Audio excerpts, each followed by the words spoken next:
But outside of that, The one. it's only about the main protagonist and the main antagonist. It's about Jacob and Esau. Man.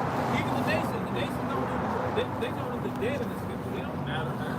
The Indians and the Arabs. The Lord told us even in the law that you can feed dead animals. You can sell that shit to the eagles. Charge of using it and charge of using it. Care about them damn Indians? Look at them know what Delhi and them different. Be like half.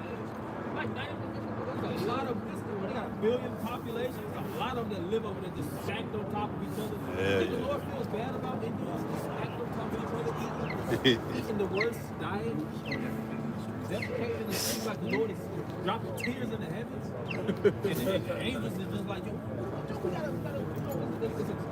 it's a humanitarian crisis going over there. I don't give a damn. It's gonna get worse. Because all these different nations partook in the fall of us as a nation, right? Yep. So all of them got to drink of that cup. And after that, they just going from one slavery to the next. They're not getting out of captivity. It's only one nation that's getting out of this captivity. They're in captivity right now. But they're not getting out of captivity. The Indians going from one captivity. Same thing with the Arabs. They're going from one captivity just to the next captivity. It's going to be a better captivity because it's going to be us. But they still going to feel they still going to feel that whipping too. This is 2 Andrew chapter 6 and verse 56. It says, as for the other people, which also left out the other people. Them folks over there. That's why they ain't got no style, they ain't got no flavor. You know, there's only a few of them. And they jakes. That's how we already know, like, yeah, that gotta be it. Vast majority of those people, they really irrelevant. Even certain countries, you be like, yo, that country, nobody even knows that. There's only a few people that even know about that. Because it's insignificant. The main significant, like America, this is our great privilege. The Lord set this place up as the high judgment zone. Even I heard one Jake say this. I think it was a shot. What's that guy named? Put him up a bodybuilder. He was trying to say shot. I forget his name. Michael Shot. He was like, he said, for us to actually make it from slavery here to the Americas and still be here as the next generation, we know about reincarnation, but the point that this is what he said. He said, you got to be a special spirit to be here in America to actually make it through. Because a lot of those slaves and their fathers and their forefathers, they couldn't make it on the ships, man. A lot of them died from starvation. A lot of them jumped off the ships. A lot of them just gave up the spirit. That experience alone, for your spirit to be able, for your forefathers to be able to make it from the west coast of Africa and make it here to the Americas and go through chattel slavery, which is the worst slavery in the world, you know, and for us to actually have this wisdom, think about us, for us to even have this wisdom, knowledge, and understanding to stand on these street corners and stand in great boldness, that's a high calling. We don't know if we're chosen, but we are a part of a high calling. It's not, some say not many are called, you know? Few are called. It says, so we gotta take this truth serious, man. The Lord literally gave us the golden ticket. Yeah. Everybody don't have access to this. It's like a secret, you know, I don't want to say it like that, but it's like a secret society. Nah, it is. You know? Yes. The Lord said we just talk about the secrets. The Lord ain't telling everybody these secrets. Vast majority of people gonna die here in America not knowing they was Israel. Not knowing when all hell breaks loose in these cities and counties get shut down, they gonna be called on Jesus Christ. Sweet Jesus. The same mother that for them was called on the street. Like, it didn't work then, how it's gonna work out? But us, the Lord is gonna provide. He's gonna, that's what he said, load it up with benefits daily. He's gonna make sure that we have the necessities to make it. He's already hardening our minds, strengthening our faith, giving us the MO of what's gonna go on afar off. Starting up with the apostles and elders, we've been knowing about the mark of the beast for decades at this point. We already knew the plans that this devil is going to come down and judgment and outbreak is going to take place. Bishop just went into that, posted that state of emergency in China.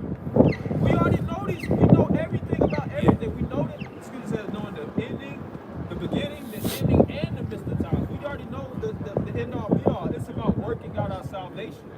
The scripture says work out our salvation with fear and trembling. That's what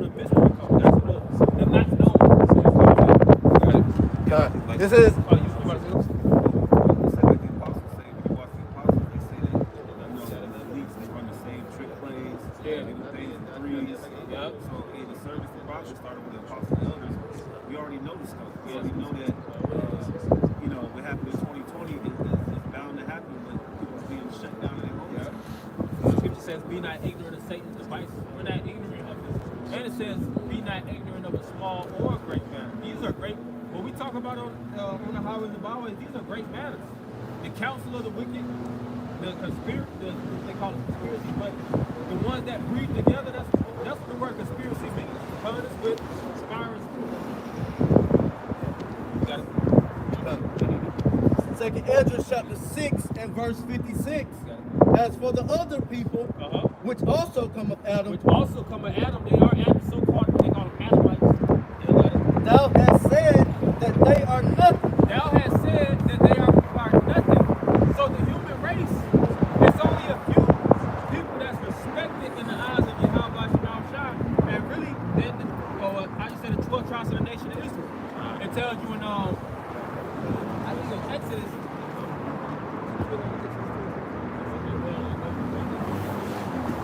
We're the only ones that's respected in the eyes of Yahweh Shema Shai. The Lord does not respect vast majority of these people. Even the term Adam, the Lord says the other ones that come out of Adam, you look up the term Adam, it means ground, pertaining to the ground. If you look up the term human, human is man of the earth, man of the ground. So the Lord doesn't respect the human race. The Lord is going to destroy the human. I would say, destroy the human race in terms of deconstructing. The word de means to take away, and destroy means destruction. It's gonna be people that's still gonna be here, but the amount of destruction and devastation that's gonna take place is not gonna be love. It's gonna be pure hatred. When the Lord put the spirit on Vladimir Putin, and it might be Putin, everybody's gonna be Putin. He still got the time. He still got the time in his belt. And the other delegates or leaders, we're gonna put the spirit on them to press that button. And what it says, he's going to force the hand. The ones that might not want to press the button, She was trying to put it to you. hijack them. You don't push that goddamn button. Somebody took something off his truck. Exodus 2 and 25. And the Most High looked unto the children of Israel, and the Most High had respect unto them. Yeah, so we are the only ones that's respected in the eyes of Yahweh Shema Shai. All right, the Israelites. When you look up the term respect, re is back, expect is to look. The Lord only looks upon our sorrow, our troubles, our tribulation. Whenever, during the time of judgment, when the Lord was delivering us, He was delivering us out of this captivity of the other nations. There were other nations that were still in captivity too. But when the Lord, the whole Bible itself, in its entirety, is about the Israelites. That's right. When Paul was going to the Gentiles, to free their mind first and foremost and give them the understanding and wisdom as well as the knowledge of the Lord. That was towards the Israelites. When he was going to Corinth, when he was going to Galatia, Ephesus, all throughout Asia Minor through his mission, through his multiple missionaries, he was going to the Israelites. Because if you go prior to the book of Matthew, you had the time of the Mexicans. All right, before the Roman Empire, now you have, of course, the Holy Bible, you'll see Matthew, and before the book of Malachi. Before the Roman Empire was the Greek captivity. And during that captivity, that's where Hellenization was established. Where they pushed that enemy, it was confusing the mass of the people, and they made it where we had to worship and pretty much be subjects in those countries. That's why when we was in those lands during the time of Acts, we was worshiping Jupiter, we were worshiping Saturn, we were Diana, Ephesus, Artemis, all these different Greek gods, the gymnasium, we was in that gymno spirit, we was in those fraternities, Jacob's was technical, even the spirit of tattoos didn't just start here in America. We said there's nothing new under the sun. Right. We was branding ourselves with the Epsilon and the Omega sign and all this that BS, man. Yeah. And we lost our culture. The word culture means to worship. We started to worship according to the other nations. And that's why Paul, when Paul and they was getting to those riots, getting to those fights, when those cops had those fights breaking out, those was Israelites. Yeah. You know? Mainly niggas that was tripping. Like now, hey, whenever we got a conflict, who you get into it with? That's niggas, man. You ain't never seen that where we get into it with Indians. Yeah. But y'all teaching us bullshit, y'all teaching no bullshit. The Indians look at us like this. But it's always a nigga, man. They'll come in the business. God love the world. Since when? Then we got to get to this whole, fiasco. For him to go back to the hood, where it ain't no love over there. The white man got you living in the trenches. And you ain't even drinking appropriate water. The water you drinking is not even supposed to be legal to drink. Above the land count and shit like that. You talking about God love the world. You should want this God that hate the so-called white man to free your black ass, man. Right. But then the scripture says they hate him that rebuke him at the gate. Yeah. You know? They teach him. Jake hates somebody that's trying to free him out of slavery. We trying to give Jake the hand. Scripture says, what the scripture says? Jake gonna slap the hand. Mm-hmm. You know, the clothes there, lie. We don't want to hear that. We don't want to hear that. We don't want to hear that. Right. We got so much flack from our own people. It's always been niggas, man. Niggas hold us back, to be honest. 2/3 have always held the nation. That's the reason why we're in slavery. The 1/3 wasn't tripping. It was the 2/3. When Moses went up to the mountain, that wasn't no easy job, man, for Moses to be in the presence of the Most High. You know, to get those commandments, 613. And scholars already going to Genesis, Exodus, Leviticus, Numbers, and Deuteronomy was written by Moses. You know, that's spoken of by scholars. So he got the whole layout. And Moses coming down from the mountain. Listen, he had to get the hell, and the frequency a little bit lower because it came pretty much, but the apostle told him to look to that pretty much a chariot, man. And got all the information through the Spirit of the Lord. He come down. Niggas being niggas, man. Partying and worshiping the golden calf. Here it is, he just went to the divine Yahweh. And niggas is worshiping a cow. It makes sense. When that goes back to Egypt, Naples, the war. So niggas have always loved what they call it Stockholm syndrome. They love captivity. Thought he'd come back. You see, Jake, now we're telling you, look, this is not your rest. This is the land of your captivity. Free your soul. Get back in the good grace of the Most High. Jake protests. Jake will go against the grain because of what we teach. Got it. This morning, what's going on? 2 Ezra 4:32. And when the ears shall be cut down, and without, and when the ears shall be cut down, which are without number, how great a floor shall they fill? Verse 33. Then I answered and said, how and when shall these things come to pass? Now I'm saying what you hold. Our ears get few and evil.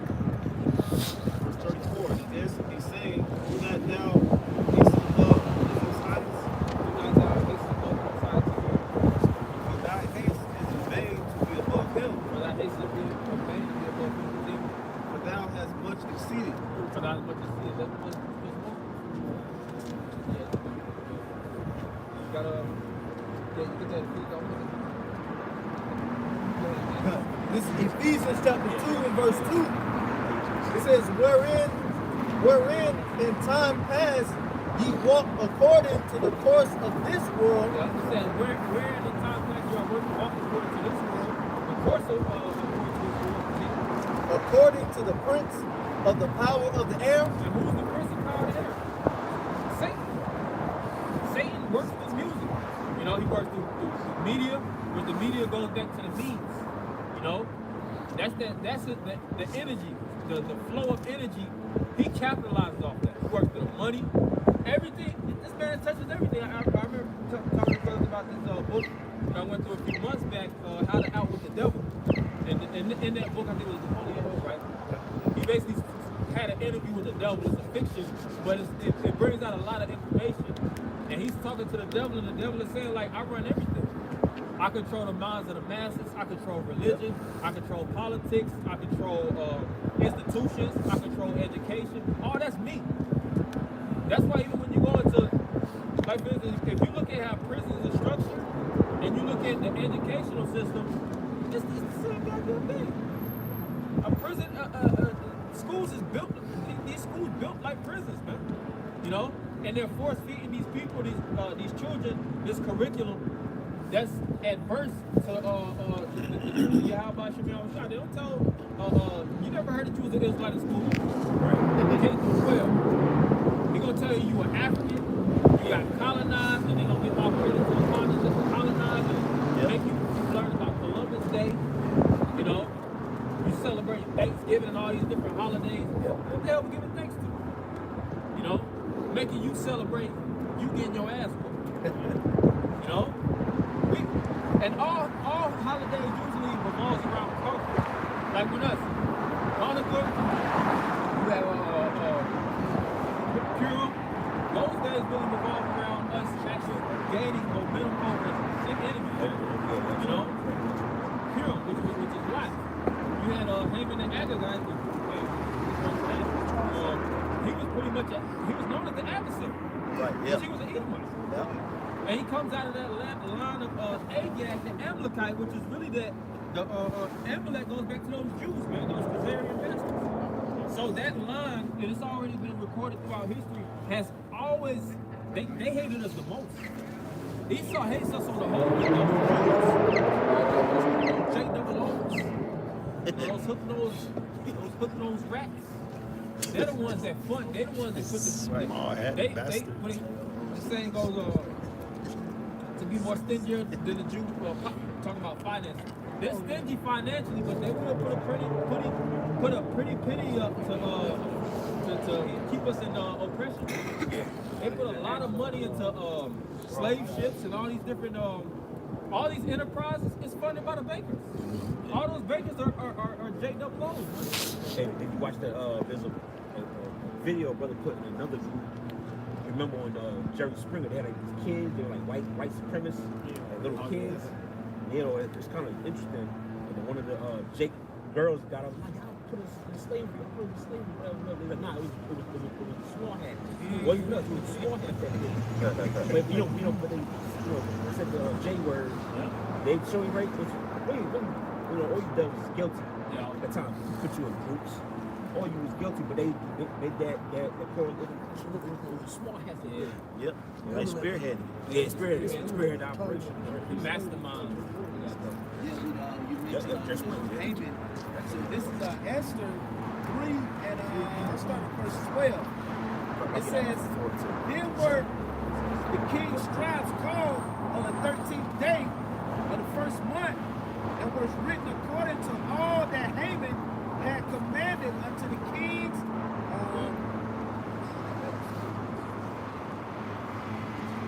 tenants.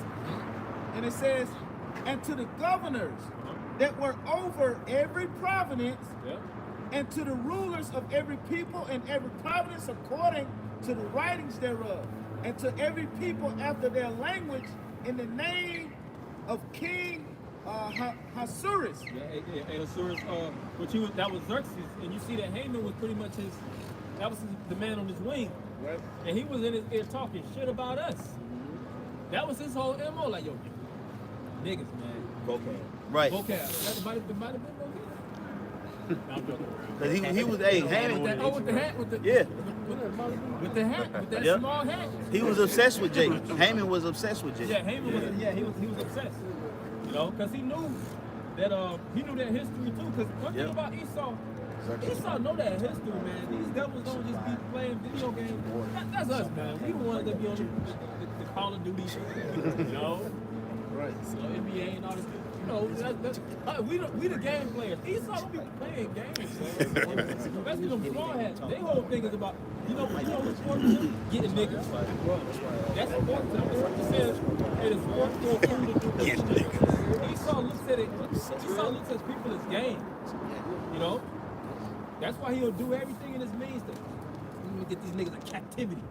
He wants to put the world in captivity. You go to these zoos. You know how difficult difficult it is to catch a lion. It ain't easy to catch. None of this is to catch a crocodile, to catch an alligator. Because you got all kind of. They say I think it's more animals in captivity. I think I don't know for lions. I think it's for lions. There are certain species it's more in captivity than free. And then all of a sudden now they only live in the state. But who is that because of? When they was free, they was thriving. You look at like bison here in America, herds. More than the island, you just see large groups of them just going. And yeah, that's what they're trying to just build them and just pillage the land and kill off mass majority of bison. They would just let them live. Because the way they said they were called, they knew about the Great Spirit. They knew everything had a connection with the Most High. And Dad knew if you killed to eat. You don't kill for sports. Yep. Say it again. Kill for get. The so-called white man, they even got a picture, if a brother want to look it up, if you've never seen it, of bones. Stacks of bones with bison. It was up to the heavens, man. It was high. That was a lot of bison, man. They might have said millions. It was millions of bison. They killed them for sport. You know, when the last brother seen or heard of bison just mingling around. Oh shit, that's a bison. Yeah, right. You don't see it because this man done killed off everything, man. We get that in was that Habakkuk 2? He is as dead. Yeah. I'm gonna switch out with Oh yeah. Okay. I'll probably get ending with that one. Verse 13 it says, and the letters were sent by post unto all kings' providence. Legislation.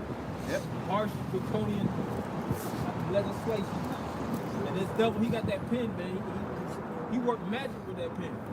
Yep. It says to destroy, to kill, and to cause to perish all Jews. And yet, this legislation has always been in the books. That's what's crazy.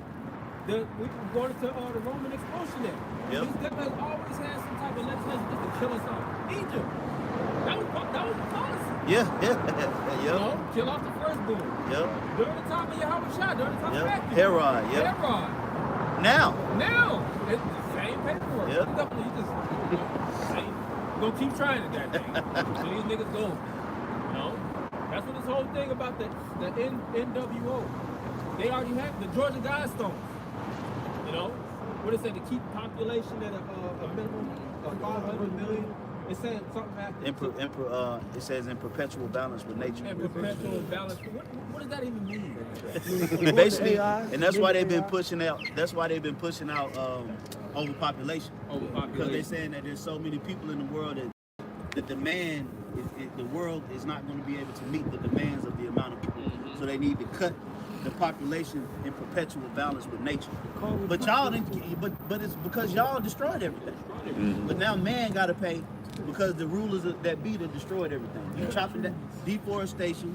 You making animals extinct. You overfishing. You farming. You genetically modifying foods. Now, in 2020, when that thing first jumped off, that situation jumped off in 2020. A lot of people was getting rid of their crops. They had to get rid of their onions and tomatoes, corn. They had a surplus of food due to the epidemic.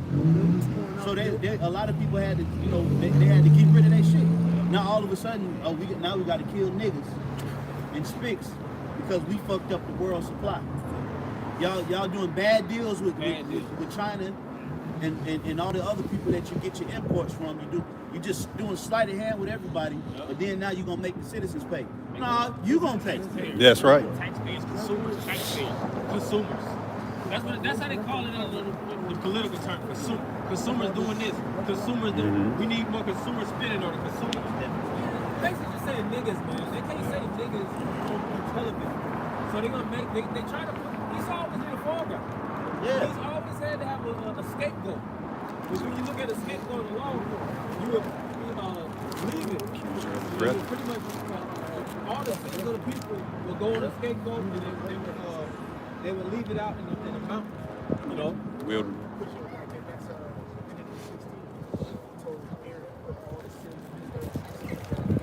Yep. Cast it out. Yep.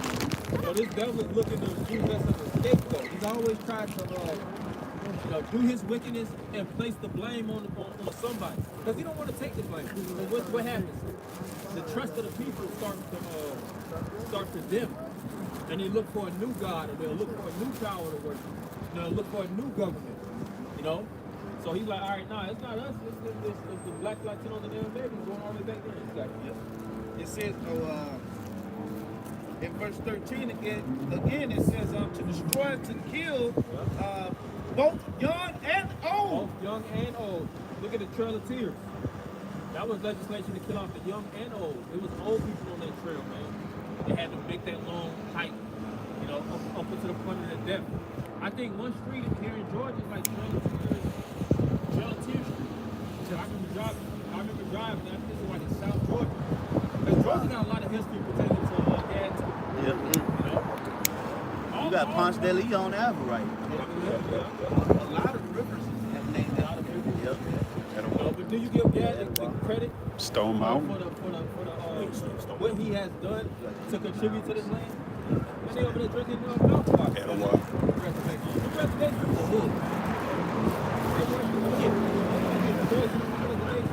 Looking through, you know, I'm not even just saying that from you, like, our people jacked up. This man is literally, you know, killing them. Slow kill. And making it seem like, you ask him, he's like, like, I try to give him the institutions up there. I gave him programs. All the goddamn programs. I tried to give him jobs. I gave him factory jobs. You know, gave him 401k. They just can't get right. Lazy. They're just lazy. Pull yourselves up by your Pretty bootstraps. much I gave him slavery. I gave him cap. That's the really what it's saying. I gave him good slavery to work. Right. I gave him work up to their ears, but it just seemed like they don't. Yeah. seemed like But they see, don't work. the white man gave us all of those institutions with subtle hints of white supremacy. Exactly. So white supremacy is embedded in all of his offers. Yeah. So it ain't really an offer. It's just sleight. All that shit is sleight of hand, man. At the end of the day, you ain't really giving no nigga no opportunity, man. Yeah. You're giving them an opportunity to be a bigger slave. Right. Under white supremacy. Right. You know, see, white supremacy gonna get uprooted. Right.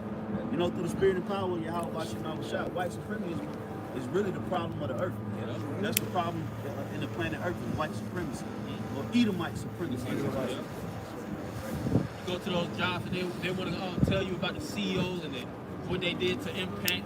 I'm always giving all credit to the white people. There's always a nigga the nigga know the whole history, man. Tell you the job from the inception. Happy and enthusiastic too. You're like, man, I ain't trying to hear this, man.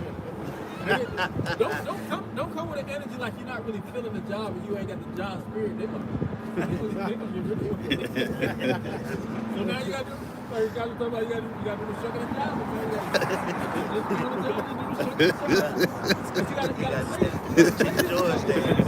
gotta play the right card. You gotta play that down.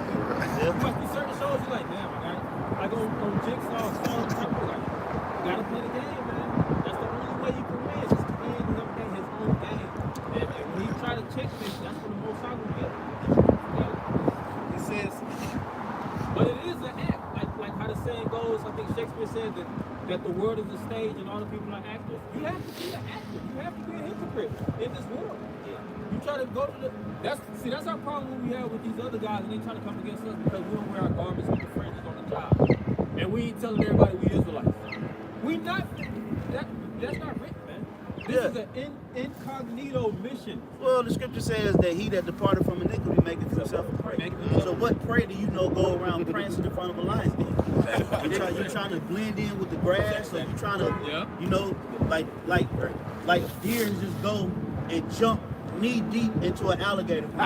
No, they sit at the bank and they be looking, they be subtly drinking with a spirit of what? Of being circumspect, or trying not to be seen.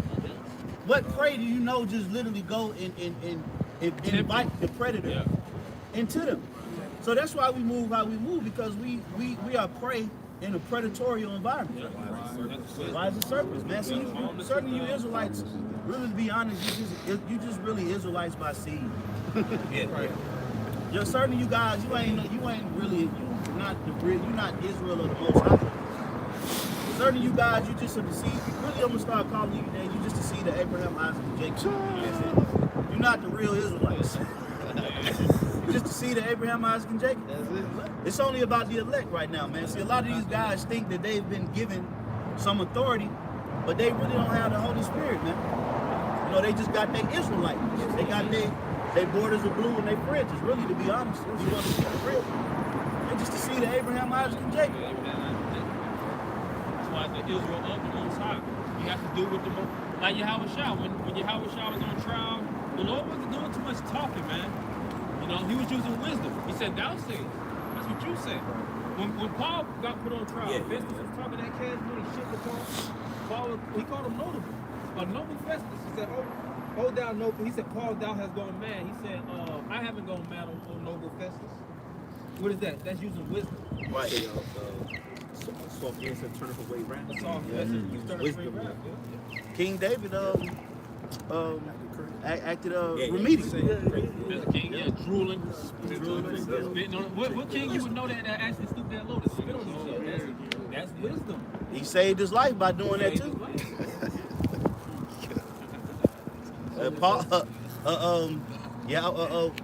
Mary and Joseph went to Egypt. They fled to the Egyptians. Did that make them cowards? Yeah. No. You know, ain't nobody trying to stand firm with you niggas. You trying to get away from the white man. Yeah, be the tough guy. You know, like we gonna be out there standing firm with you black ass niggas, man. You Hispanics, man. No, we not here to do that. I'm not standing tall with the black race. You know? Yeah. We gonna do what?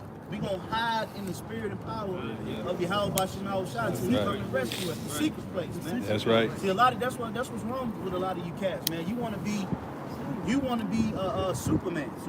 You wanna be the Israelite Superman, man. Ain't nobody got time for that shit.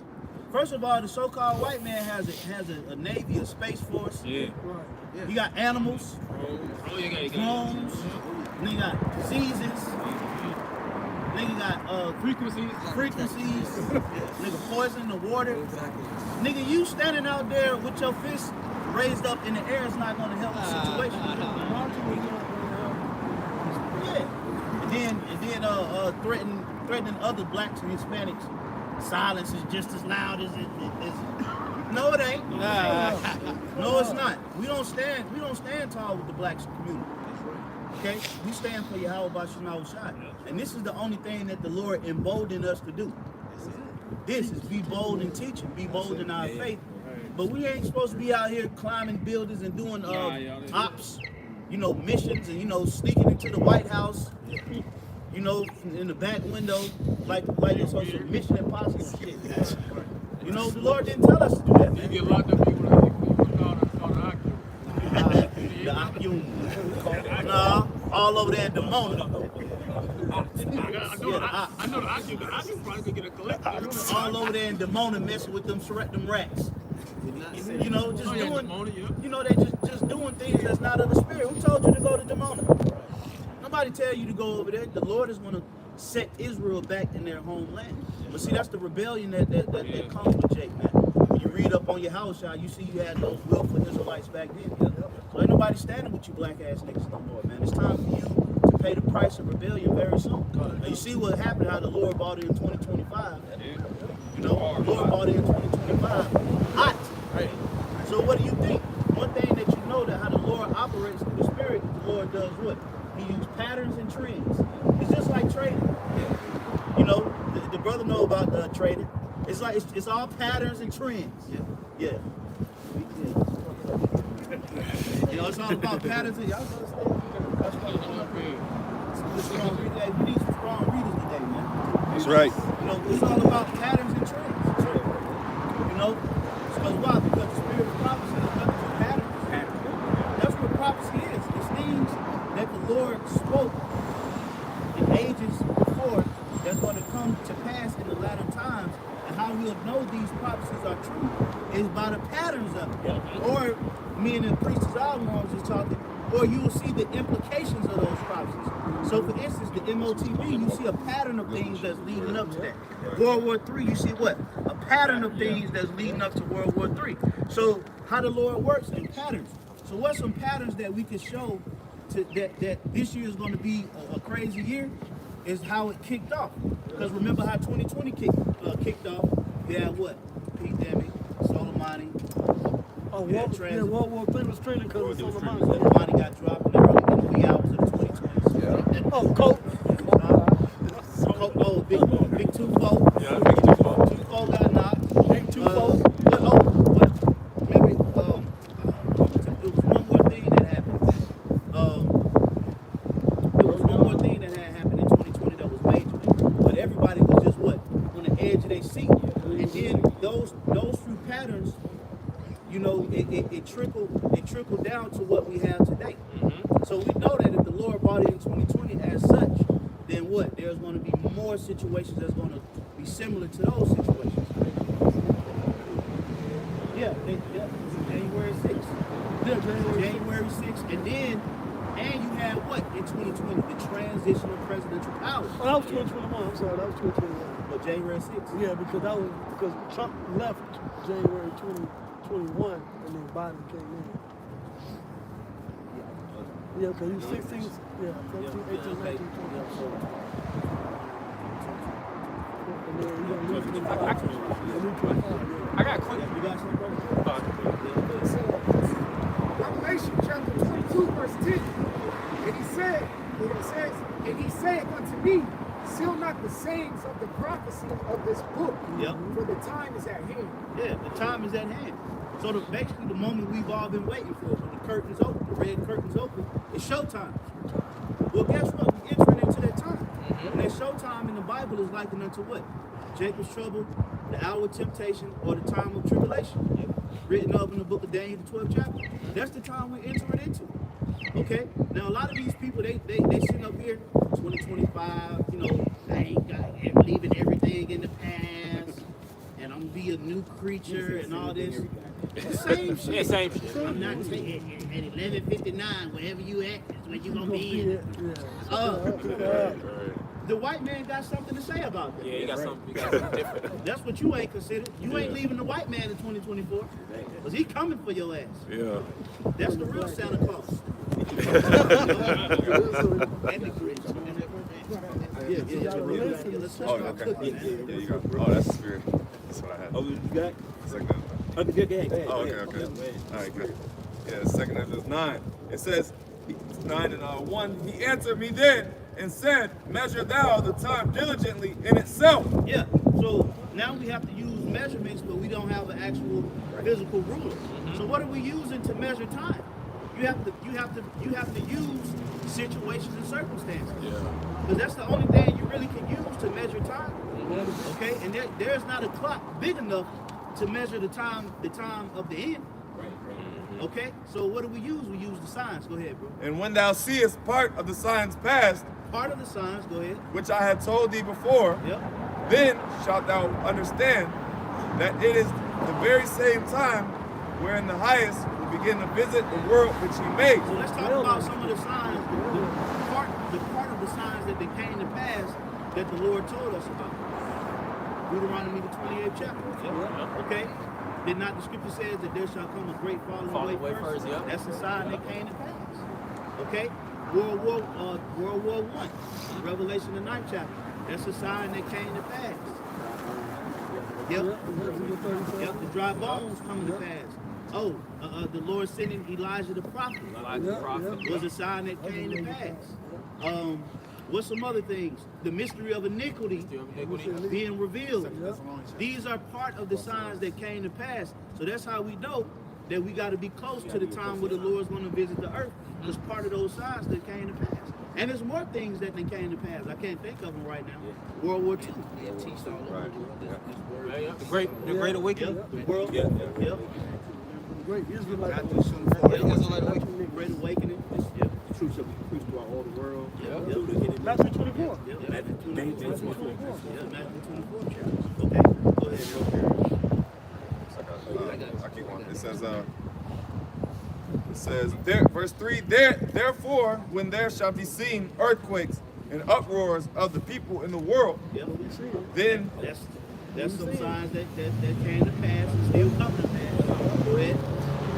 it says, then shalt thou well understand that the Most High spake of those things in the days that were before thee, even from the beginning. It didn't say you should understand. It said you should well understand. So the Lord is describing the magnitude of the understanding. When these things start happening, that's when you really gonna truly understand that these things the Lord spoke about. So our understanding should be on a high level right now. You should well understand that the Heavenly Father is getting ready to visit the earth. Now, what was another thing that was trending leaving out of 2024 going into 2025? Drones, angels, chariots, and signs in the heavens. Okay?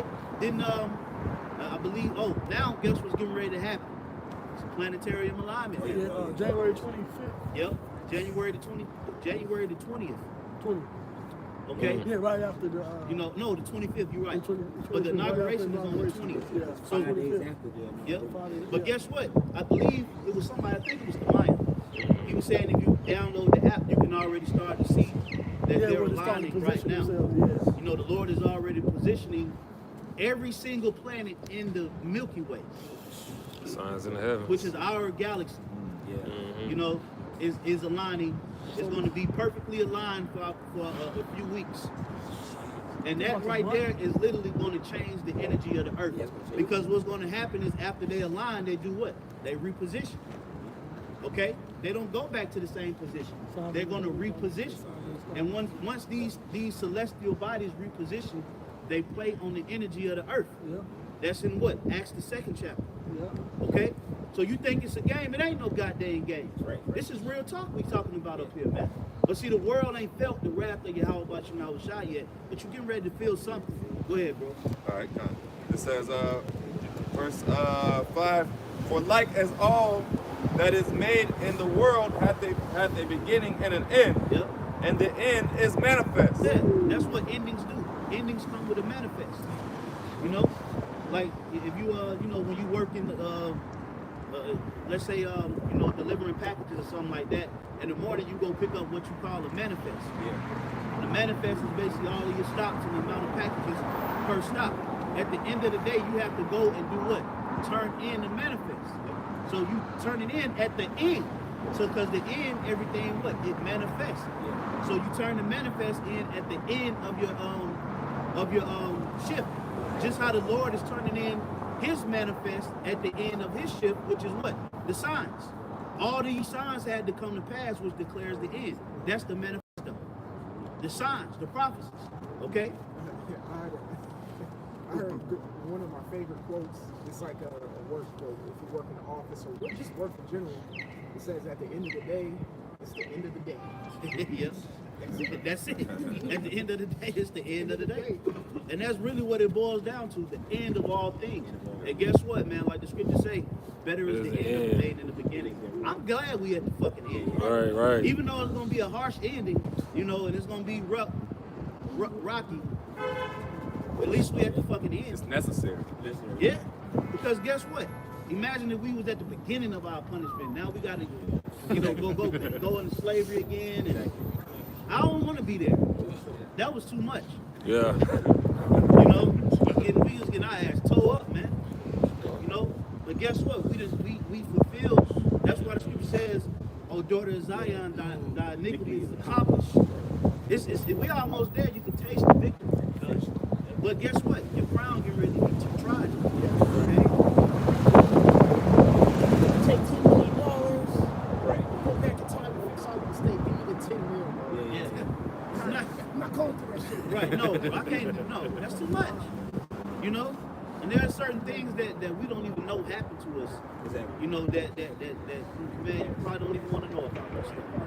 You got some more on there, Zamar? Let me see. I think that was... This is 1 Peter 5 and 8. Yeah. It says, be sober, be vigilant. For your adversary, the devil, as a roaring lion, walketh about, seeking whom he may devour. It says be sober and be vigilant. Okay? Meaning be circumspect. Sober means what? Sobriety of mind. Understanding the times that you in. Okay? Not being spiritually drunk or, inebriated, but having a clear mind when it comes down to reality and what you're dealing with. Okay? And what's happening in the world. That's why the scripture says a prudent man looketh well to his going. Now, what's getting ready to happen is we're getting ready to see a great digital shift. We're about to see everything be monitored on the social system. Okay? And that social system is going to be based off of what? Off of usage. Okay? Off of your carbon footprint, your carbon copy, your taxing. Everything is going to be tracked and monitored on that social system. And that's how they're going to put you in the digital prison. That's why you know, they create algorithms. You know, they do social marketing. You know, what was that show that came out on Netflix a couple of years ago that showed you like how the internet works? Advertisement. Y'all remember that show? What was the name of that show, man? How things are made. I know that's one on Netflix. that's on Discovery. How things I know are what they made, talking dog. about. No, it was on the internet. It was on Netflix. We was I think talking it's like about how things work. Like it's like a series. Like it was a series. yeah. And they was going into like social media, how they create the algorithm, Like how how they you know, like when you scrolling They had and people showing you how they made Facebook and the thumb. Different things. yeah, like the algorithm and all that. Great dilemma. Facebook dilemma. Yeah. Social dilemma, I The think. social dilemma. Oh, okay. The social dilemma. Okay. Yeah, the social dilemma. And basically what they show you is how you have social engineers who create algorithms based off of your data and usage and likes. And they do that so that they can track your social status. Now what they're gonna do is once they compile all that information, they're gonna put you in a digital social prison. Yeah, they're gonna tie it to your digital ID. So everybody's gonna get a digital ID, because they already rolling it out. You got Nigeria, they're rolling it out. Europe, that's what Europe's about. China. Right? China got the social credit system, but they're gonna tie in your usage, your carbon footprint to your digital ID. Your digital ID is gonna be tied to your, of course, all your, your private information, right? Your bank records. Yep. And one thing that's going to make it a global, right, like a global system is going to be interoperable. It's called interoperability. So you be able to go. That's why they was trying to tie everything to that JAB passport. Yeah. So whatever country you're in, if you in Russia or if you in the BRICS countries, you can still go back and forth to the Western world. You ain't gonna have to go And they're gonna know who you are. Yep. They're gonna know how much of the white man's air you breathe up. Yeah. They're gonna know your clothes. There's your clothes, there's your shoes. How much fibers is in. They're gonna know everything, because if you look it up now, they put an article you tell them your clothes and your shoes. So everything's gonna be tied together. There won't be nothing that they won't know if you use the bathroom. You use a certain amount of air and carbon. Water. Whether you do one or two, If they're you go gonna to the know store, everything. if you go to the store, they're gonna be able to track how much stuff you emit into the ozone layer. Oh yeah, the food you won't be able to buy. Like now, you can go to the grocery store and you can get so many pounds of meat. Right in the NWO. And then just to land back off your point, bro, how being interoperable, that's why it's called what? A one world government. Okay, you're not gonna have to go and convert USD to yen anymore. You're not gonna have to be able to convert It's gonna be digital. pounds into rupees. Yeah. It's all gonna be interoperable, one system. And who wants to sit at the head of that system is the beast. It's NATO. Yeah. Okay? And they're getting ready to come. That dragon about to breathe that fire on the earth, man. And AI is gonna regulate it. AI is gonna be like the scanning system to, like you were just talking about with the algorithm. The AI is gonna be over. AI is gonna be the monitor. You But was who's about gonna to be say over something? AI? The elite gonna be over AI. Yeah. The elites are the gods. AI is gonna be like the system watching, like the signals I'll in be the like the matrix. most high. Yep. That's the AI. That's And AI. then the elites gonna be above that. So it's And getting they're ready. gonna be the people. It's getting ready to get freaky. You know what I'm saying? On the first, I'm on the racetrack, we got me a drink. And she like, let me see your ID. I showed it to her, she's like, I need to scan the back of it. Yeah. I said, Yeah, it been that's, done. yeah, That's the yeah. date. They started on January 1st, and they got to scan the back of your ID whenever you buy. Yeah, and they do that. They do that in a lot of other states, but they don't really do it much here. But now they starting to They start rolling out here. commission to scan the back of them IDs. Preparation. Yeah, but I was gonna say in Quick Trip, I went in Quick Trip recently. You can't even open the liquor section no more without going to the side and putting your ID under this little Yeah, I thing, did a scan video it, on that. Put in what door you're trying to open, then you can go open. Yeah, You can't yeah. open it without you scanning your ID. I think Well, it's one in that probably California. depends on what quick trip you was at. I'm trying to Where you at? in Union City. See, Yeah, you already know. it makes sense. He was on the south side. He's on the south Well, I give side. you this. Right. These are the brothers. Legit. The airport. You know, they have the facial recognition now as well. Yeah, me and him, the Baja, man, we did a video on that joint about a couple years ago. They got facial recognition at the airport. So what do we see happening in 2020? Possibly, you know, hypothetically speaking, as they're pushing immigration and domestic T-words and all this and that, this is a great formula for them to push what? National security. Yeah. You know, and facial recognition, you know, putting everybody into that digital grid. Everybody has some, now they have to start uploading all of this stuff into that digital grid, and what they have to use is what's called, somebody do me a favor real quick, one of y'all officers or brothers, Google the Hegelian dialectic. We want to go into the Hegelian dialectic. Okay, now this is a formula used by a man whose last name was Hegel. Okay, and it's pretty much all governments have always used this tactic. It's called problem, reaction, solution. Okay, now this is a tactic of Satan for centralization of power, and that's what they're getting ready to do, because these brothers brought out amazing points dealing with the digital transition, but now they have to get everybody on board. It's just like a flight. Okay. They got the programs and the models and all this stuff. Now you just got to do what? You got to get everybody on board or upload. Yeah. So it's already in place. It's like a plane. Onboarded. Onboarded. It's like a plane. The plane is already built and ready to go. Now you just got to get everybody what? On board. Scripture, chapter 4, that part, this is people consider themselves more people being together. Yep. So part of that gathering is, you said, getting everybody under that one digital umbrella. And that's what, honestly, that's why all of this shit is happening, to be honest. From these different viruses, I don't know what you say, but that, you know, all of that, and these attacks, and, you know, spy balloons, you know, inflation, you know, all this stuff is happening really for the MOTB. That's all the elite want to get done. Yeah. Somebody who got that Hegelian dialect. They can't be a god if they can't control the people. They can control people. They want to be God. So how are they going to be a god if you're not in control of them? Yeah. So it's about the control. It's about the control, but the only way to get control through, of course, Esau's way of getting control is out of chaos. Yeah. Chaos. He needs chaos to bring order because he's a chaotic demon. Go ahead, bro. Well, this is from Stanford Encyclopedia of Philosophy from Stanford EDU. Hegel's dialectics. Dialectics is a term used to describe a method of philosophical argument that involves some sort of contradictory process between opposing sides. Yeah. So basically, they create a problem or conflict, and then they resolve that conflict with a counter conflict. Okay? So that, for instance, right, you have riots, and you have what? Riot police. They're both aggressive, but this is the counter conflict to the original conflict to do what? To bring central order or to bring power.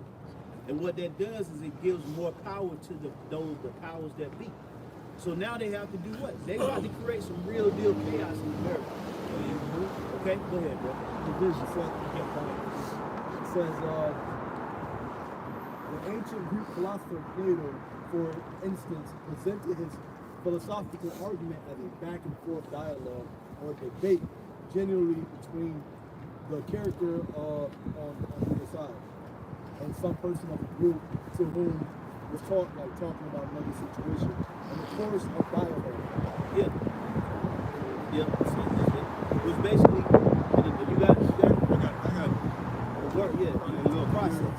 It says the Hegelian dialectic is where the ruling elite create a problem, Yeah. anticipating in advance the reaction of the population to the crisis, Yeah. and thus conditioning the people to call for change. Solution, go ahead. It says when the population is properly conditioned, the desired agenda of the ruling elite is presented as the solution. That's when the smoke clears. Guess what the solution is going to be? MOTV. Grain of rice. Yeah. They did that in You know, it's just like a big ass fight, a big rumble. Both parties, there's smoke everywhere. You can't see nothing. There's all kind of chaos and bangs and booms and scrapes. And then once everything settles down, that dust smoke clear, you see that little old grain of rice just sitting right there. That's the solution. The MOTV. That's what they want. everybody trash. So they Esau get ready to tear this place up so he can get that centralized power. Go ahead, bro. It says the solution they present is not intended to solve the problem, but to serve as the basis for a new problem or exacerbate the existing one. See, that's why they got to what? Build back better, out with the old, in with the new. So they're exacerbating the old problem or the old way, democracy, and they're getting ready to bring in totalitarianism. Okay? Dictatorship. That's what Esau is coming with, man. Because you know what the problem is? All the world's governments are corrupt and they putting it out there in the public. Yep. That's why you got riots in all these different countries. Because why these people rioting? Because of the government. Whether it's heavy taxation or whatever, workers' rights. Okay, well, the government's the problem, and these people that voted for it, everybody talk about voter fraud. Voter fraud, election fraud. The system is messed up. Yep. So we're going to have to make a system.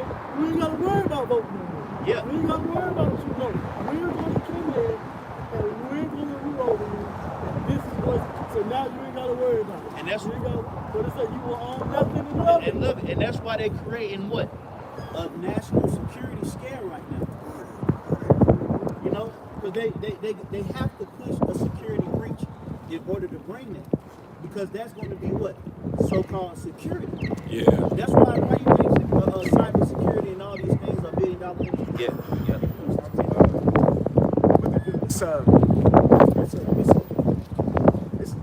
It's like a proposition they put out. So you have a thesis, you got an anti-thesis, and then synthesis. So the thesis is the proposition. So the original, whatever they came up with, and then the antithesis is going against the original proposition. Yeah, that's the reaction to the original thesis. Yeah. And the synthesis is the third party that comes and reconciles everything. That's what they're going to do. Yeah. The MOTV. Reconcile everything. Reconcile which is like you said, the MOTV. Now, how the hell, if this wasn't your original plan, now all of a sudden you're just gonna have MOTVs readily available? Yeah, right. Nigga, you've been planning it, man. We just know. But guess what? See, Bill Gates. You know, you got Bill Gates of hell. You got Elon Musk, which I would just put in the. You know, he had changed his image on Twitter to Kekius Maximus, which is a frog demon, which goes back to who? To ancient Egyptians. Yeah. Now, the Pope got pictures online. The Pope actually go down to Sudan, I think, once a year and worship the kings of the Sudanese because that's their way of paying homage to the Egyptian gods. Okay? So Esau does a lot of things based off the ancient Egyptian mythology. Now, Kekius Maximus was a frog god that goes back to the Egyptian god of darkness. And Elon Musk, when you look at him, he kind of looked like a frog. Yeah. You know, like he got he got that frog demon on him. You know, and Trump. You know, they both. You know, and frogs are what? They're considered Unclean. animals. You know, so these are unclean spirits that went forth like what? Yeah. You know, went forth like frogs. I'm not saying that that's the breakdown. Yeah. That's not the breakdown, but you know, but a frog is an unclean That's the animal. reason why they use that animal for that. Yep. Hey, just like in the time of Egypt, the Lord sent them frogs. Yeah. You know, so that right there is a sign in itself. So why is Esau coming with this whole scandalous, you know, vibration? Because he's an unclean thing. Yeah. Okay. You got to go bring out the precepts. It's Micah 2:1.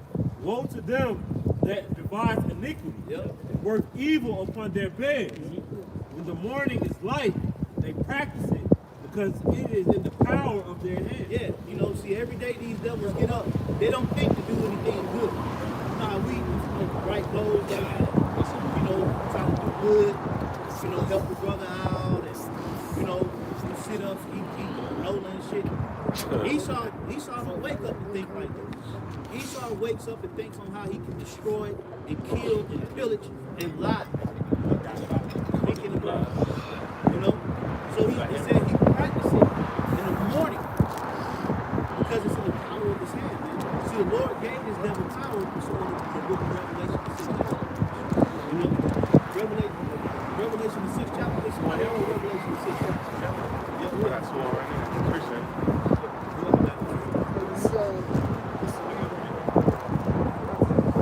This is Psalm 58:3. It says the wicked are estranged from the womb. They go astray as soon as they are born. Estranged from the womb, man. As soon as they break the matrix, they come and they serve their purpose to be the evil. That's why you can't put nothing past this devil. Nah, you can't. See, what's wrong with Jake out here, especially the Hispanic tribes, but you get ready to beat your Dumas. You know? Oh, Esau coming for you because they know you just bird brains. Yeah. See, the black, you know, melanin give you a little thinking power. Yeah, get a little You power. know, certain you Hispanic tribes, you got a kidney bean in your head. You know? You got a kidney bean up there, man. You know, you just basically do whatever Esau tell you to do. Right. That's why he We don't know about America. he's too fucking easy. Yeah. You know, we'll create a problem around those dumbass Hispanics on the border. Yep. Sure You know, it turned out to be the #1 voter for Trump. Yeah. I know Trump was sitting at these fuckers. They just don't learn. They never learn. look. They just never learn. Now, I saw a post too. It said over 60% of Native Americans voted for Trump. Cause they were fucking you know. But then, but the point that I wanted to make was, you see that they're doing what? They're targeting these people, okay, to create these scenarios. So they're evil. It's strange from the womb, man. Okay, you can't put nothing past them, like these Hispanic tribes and some of these black ass niggas out here too. They're always putting stuff past the white man. Because the white man is old news, man. He's old news. That's just like so old. Imagine them ruling the world. Nobody even like just lay it out. You got Jake out here that's still trying to, you know, credit him. Yeah, he be trying to walk like he just legit. Yeah, clean, you know, no type of wickedness. Man, they got all kind of skeletons in his closet. Right, I got a whole nigga in his closet. right. You know, you had to. Okay, bring that up. Micah 2 in verse 2. They covered fields, take them by violence, and houses, take them away. Yeah. So they oppress a man and his house, even a man and his heritage. That's what they are. They're heritage oppressors. Let's use, you know, 9/11 for an example. Oh, yeah. Okay. Oh, yeah. Now, that was an inside job, of course, you know, that happened, you know, by the U.S. government. And what they did was they used the Hegelian dialect. Problem was what? That attack, American soil. Reaction was what? You know, you had the, what they call that operation going into Afghanistan. What was that operation? Iraqi freedom? I think it was. I think it was one of those. I was When they had the actual term for that operation when they went into Afghanistan and went after Al-Qaeda and all of that. I can't remember the name. No, That was the 90s. but you know, that's neither here nor there. But they used that problem to justify going into Afghanistan and Iraq to do what? To gain control of the oil. Gang control, yeah. That was the solution. And also, they did what? They said they oppress a man and even a man in his heritage. They played democracy over there. So they got those Ishmaelites over there to adopt American ways and cultures and customs. Yeah. Women started rebelling. Women started talking shit to them. Yeah, they got that American stuff in them, man. Right when the women start talking, that's E, man. E implants that. And I think, I don't know if it's Afghanistan, but with the poppy fields, when he started hitting up the poppy fields and bringing all that stuff to make, I think, heroin.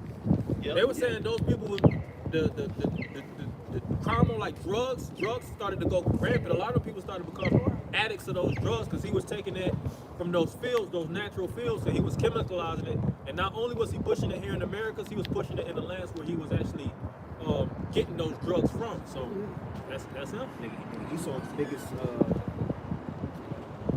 Esau's the biggest drug dealer. He like painted it like Jake is the kingpin. Really, man, Esau is the biggest drug pusher on earth. The kingpin. Everybody forget about Real that. kingpin. What's that? Jay Morgan, whatever that shit that they had a whole, what was it called? Speaking. JP Morgan. It was a JP Morgan shit back in like I think like 2021, 2022. With like tons of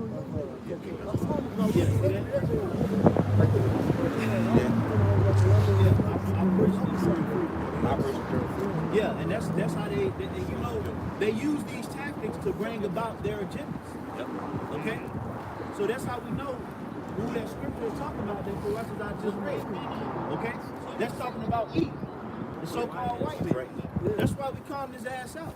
You know, see, that's the thing. See, these other nations, they be calling them out, but then Esau, American news medias, they have a block on certain countries. Oh yeah. So you don't know. See, the only thing that Americans know is that they have good relations, good foreign relations, and then you see Trump over there sitting down with, you know, with these foreign leaders. But if you go to their actual countries and listen to their news and their movies, oh, they anti-American. It's an outcry. Yeah, bro, China had just released a movie not too long ago where they destroyed it. They destroyed America, yeah. So you think that you know they able to do all this stuff and the people in these other worlds ain't reacting to that shit? I think in Russia they were saying that Esau. I don't know if it was Putin, but they said you oppressed the black man. You know? Putin was speaking about how they doing us and how they mistreating us. So even those nations, they know that Esau is fucking us over, man. Yeah. Poisoning us, utilizing our women, weaponizing our women against us. It's him. Yeah. Shame should be seen. Yeah, I saw real quick. It's 2 Corinthians 2:11. We quoted earlier. It says, "Lest Satan should get an advantage of us, for we are not ignorant of his devices." Yep. It says we're not ignorant of Satan's devices. Now, who is Satan? You know, when you read the book of Revelations, scriptures speak about that old serpent, the devil, okay, which is called Satan. Now, you link that up to Esau. Okay? Yeah. So-called white man. That's Satan. We're not ignorant of your devices. You know, your old little digital schematics and shit you got going on, which is not going to work. Okay, the Lord is going to, the scripture says, look, he disappointed the devices of the crafty, where his hand cannot perform his enterprise, man. I believe the word enterprise means work. Yeah. So you're not going to get it done, homeboy. But also the word, what was the last word the word used? Council. Who? Council. No, he just said The devices of devices. Evil purpose or evil thought. Evil You thought. mentioned Evil that thought. earlier. Yeah, Esau is very evil, man. Anything he thinks of that's evil, and we know what is, you know, the major evil that he's trying to create. You know, but yeah, it goes back to Esau, man. Satan. Yeah, that was it. And that's why the missiles ain't going to be enough. Nah, it Missiles ain't. for all the shit, we still suffering from trauma that happened to us hundreds of years ago. You don't even know why you deal with, you know, certain things in the flesh. A lot of that goes back to the trauma that's being passed down through your genes. All kind of fucked up That you spirits. suffer from. That's why we got to get new bodies and start fresh. Because we just got embedded trauma in our DNA. Some you know, you wonder why blacks and Hispanics are poor. You know, you wonder why their mentality is so skewed. You know, and this person probably could have been raised up in a two-parent home and grow up to be a complete imbecile because you have underlying trauma that you suffer from what the fucking white man did to us. Right. Okay? So that's why it ain't just the missiles landing on America ain't a fucking enough. Now we got to go and grab the rest of them imbeciles, you know, the rodents that's going to be left in all these different mountains and cracks and crevices throughout the earth, hiding like some crustaceans. You know, now we're going to have to go and bind them up and take them and put them in a hardcore bondage. And then whoop their ass for a long time. That go to show you how much they done did, man. If that's the sufficient punishment that the Lord wrote for a group of people before they even did the shit. I got to read something on that. You know, go for generation on generation on their ass. Yep. It's gonna hit them. You got it, Mark. Revelation 16 and 10. And the fifth angel poured out his veil upon the seat of the beast, and his kingdom was full of darkness, and they gnawed their tongues for pain, and blasphemed blasphemed the power of heaven because of their pains and their sores, and repented not of their deeds. Yeah, they don't care. They don't care about the stuff. They literally go around hurting people, and they have no thought process behind them hurting people, man. Bro, I mean, if I make a mistake and step on somebody's foot, oh shit, my bad, damn. You know, you good, you sure? Esau go here and bomb your goddamn country, and then go home and knock down a porterhouse in a Bud Light. Yeah, no problem. And you might say something to him about it. He forgot. What? Bomb. Oh, that? I think that word's a little too harsh. I wouldn't say bomb, more like colonialized, colonized. Slavery. I haven't got no that. Yeah. Let bygones be. Let's just let bygones be. But those are the words they use, and that's why the scripture says what? He speaketh sweet words. His words were smoother than butter. Get the water, brothers. I ain't read that one in a minute. His words were smoother than butter, but war was in his heart. That's why this man's he's a two-timer, man. Yep. Anytime you see a white man, you should just get a little subtle hits of agitation, man. Yeah. You know, because you just can't get him yet. Right. You know, you waiting on the Lord to rise you up to get him. But the whole time you got this little growl under, this underlying growl. Can't wait till the Lord sit up and put us on their ass, man. But they done did us a disservice in America, man.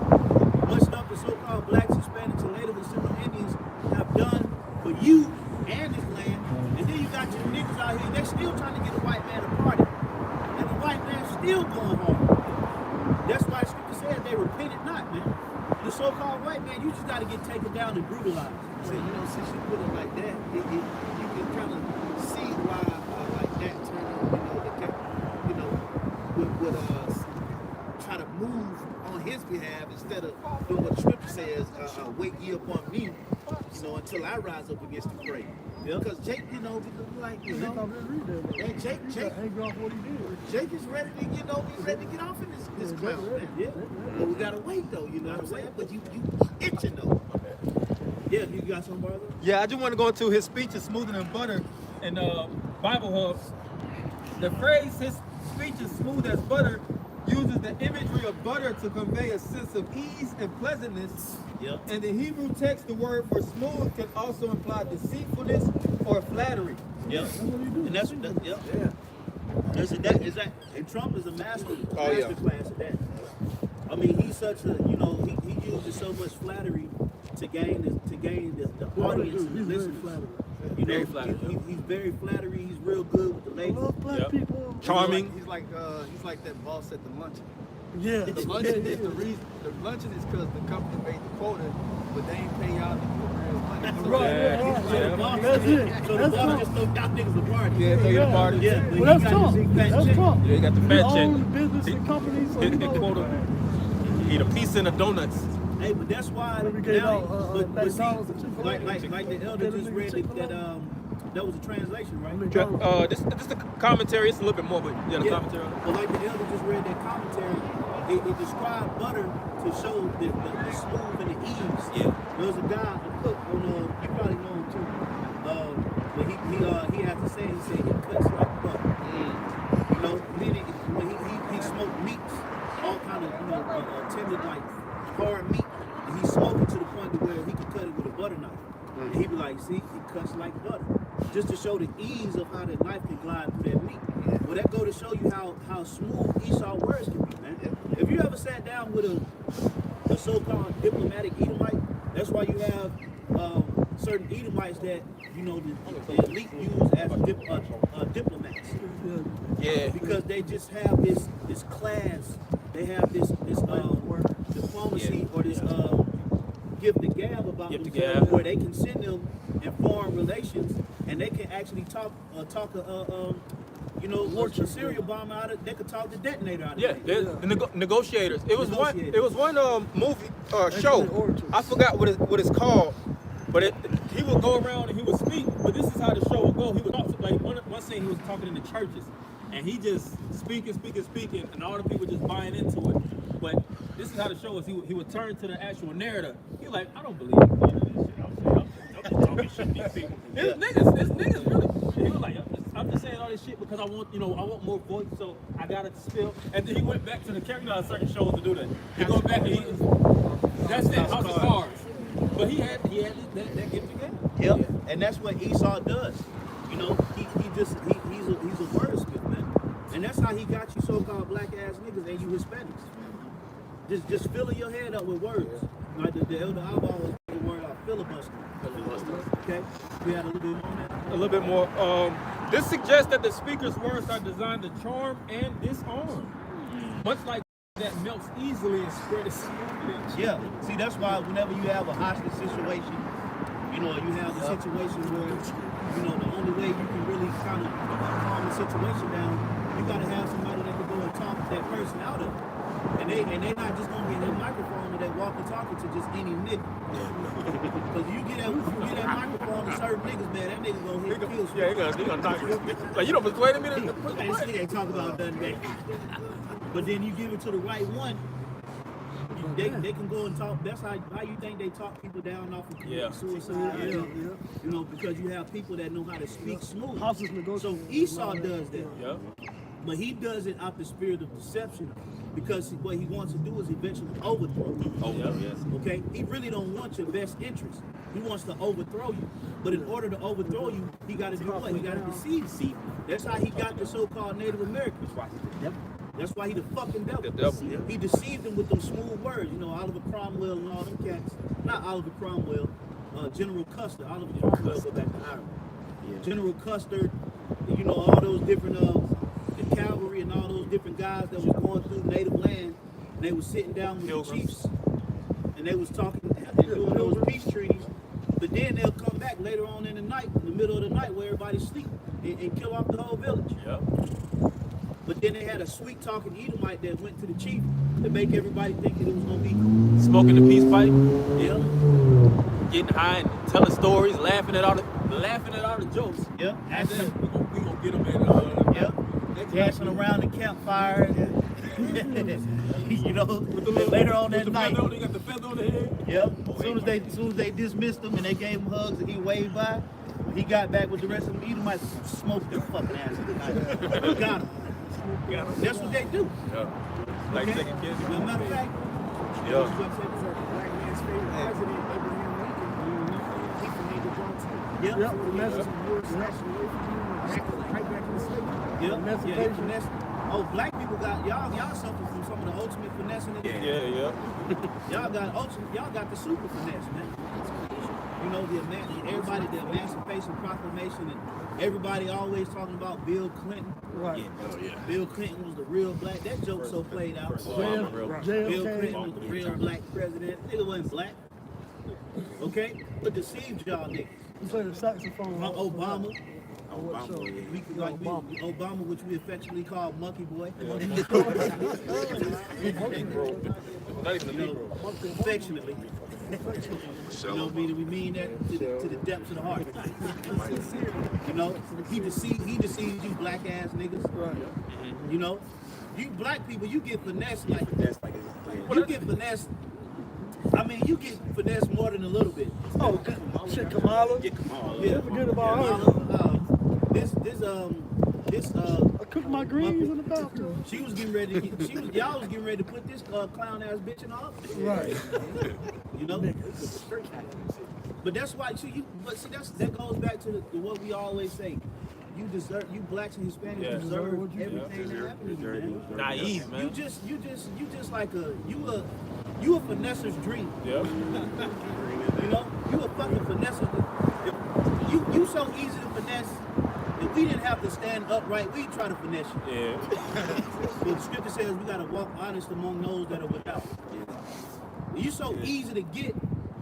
That's why the nations come and set up shop in your hoods. They feed you whatever they want to feed you. Okay, because you just all about a finesse.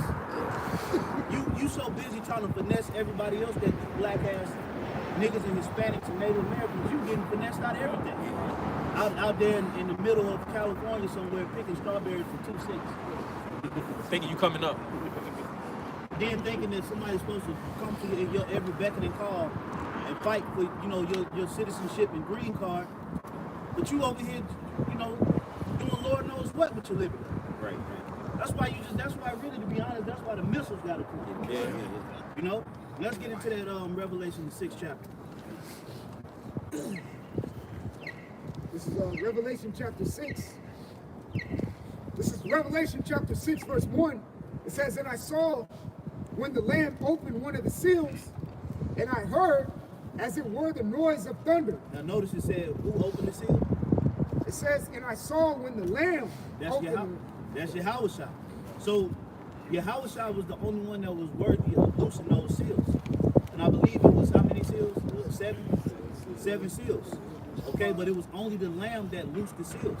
It wasn't man, or it wasn't the other angels. It was Yahushua that was given the understanding of these writings. Okay? And then the angels would come and give the vision to John. But guess what? Keeping it real, John didn't really understand everything he was seeing. No, He was just writing those visions.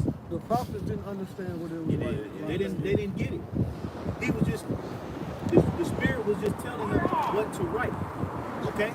Go ahead, bro. It says, "And I heard, as it was a noise of thunder, one of the 4 beasts saying, Come and see." Verse 2. "And I saw, and behold, a white horse." Behold what? "And behold, a white horse." All right, now who knows? Raise your hand if you know who the white horse is. Who's the white horse? It's Yahushua. So he the Lamb. And the Lamb unloosed the seal, and then he did what? He showed himself on the white horse. Ain't that powerful? Go ahead, bro. It says, "And he that sat on him had a bow, Yep. and a crown was given unto him.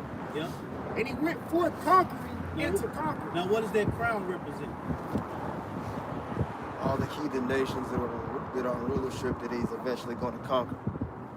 No, that's not what it represents. You're thinking of a different story. What does the crown that he had, what does that crown represent?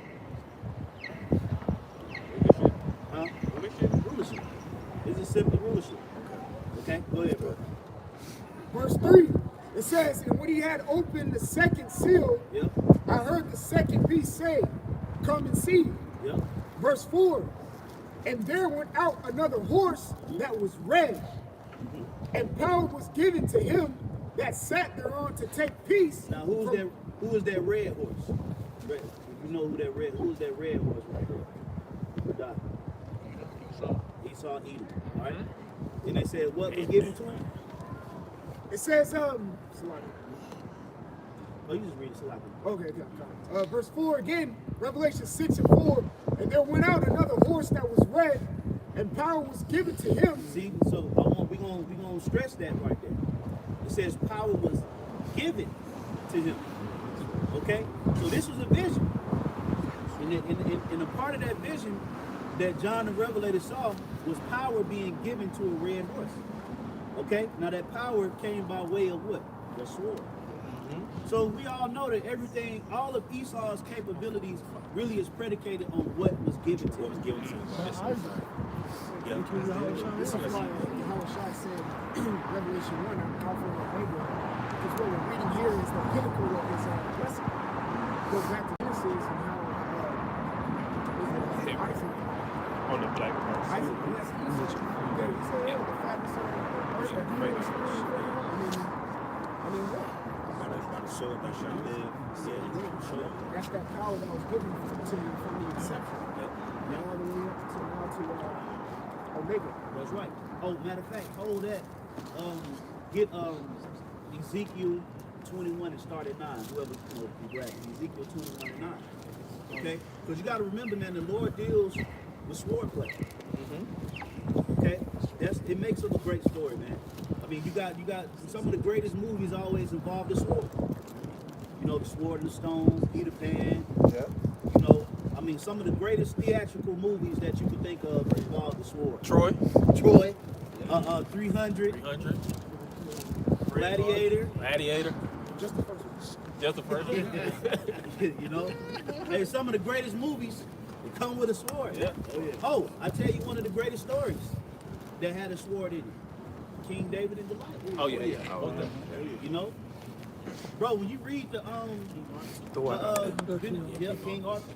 Oh, when you read in the book of Samuel about the mighty men, I was reading up, doing some research on it, and one of King David's mighty men, it said that he held the sword so long that it clave to his hand, meaning the print of the handle of the sword was engraved into his actual hand. Because he was just wailing that thing. If you want to see a good movie, watch a movie that got a sword in it. You know? Now, matter of fact, bring out that Ezekiel, whoever got it. I got Ezekiel. Yep, bring it out. Book of Ezekiel, Be chapter loud, Kabash. The book of Ezekiel, chapter 21, verse 9. Son of man, prophesy and say, thus saith the Lord, say a sword is sharpened, Yep. and also furbished. It is sharpened to make a sore slaughter. Yeah, so we got a sword now. And we know that sword was given to this red beast, which what God said was Esau. So now we understand that Esau is just not walking around with a katana blade.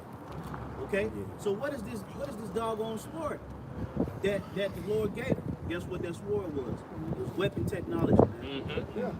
Okay? It was weapon technology. How to weaponize everything. How to weaponize everything. The advancement of weapon and how to look at everything as a weapon. Yep. So he's weaponized, and I know the elders get ready to say, he's weaponized air, he's weaponized water, he's weaponized food, he's weaponized the woman, media.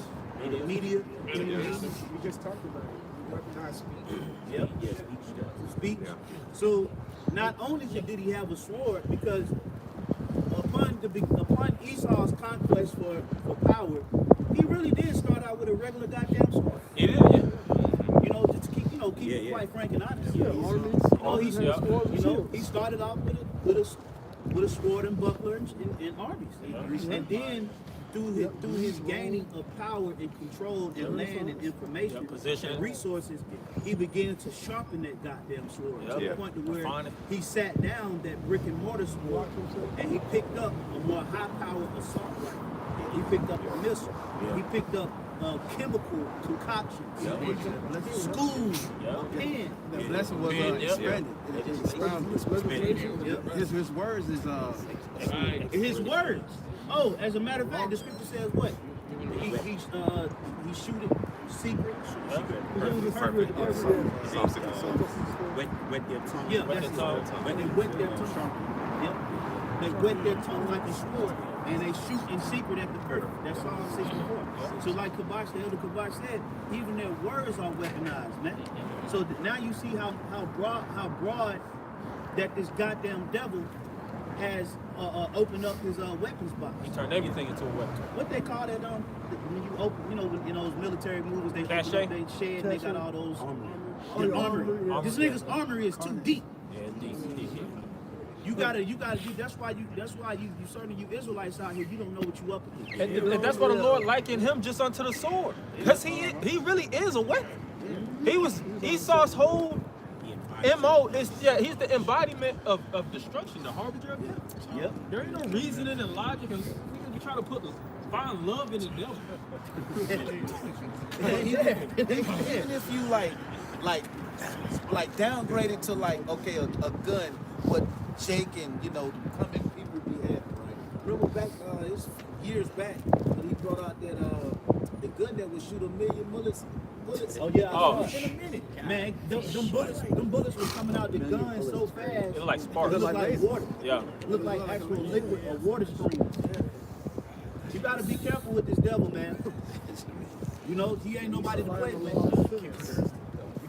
You can't underestimate It's fucking gremlin, man.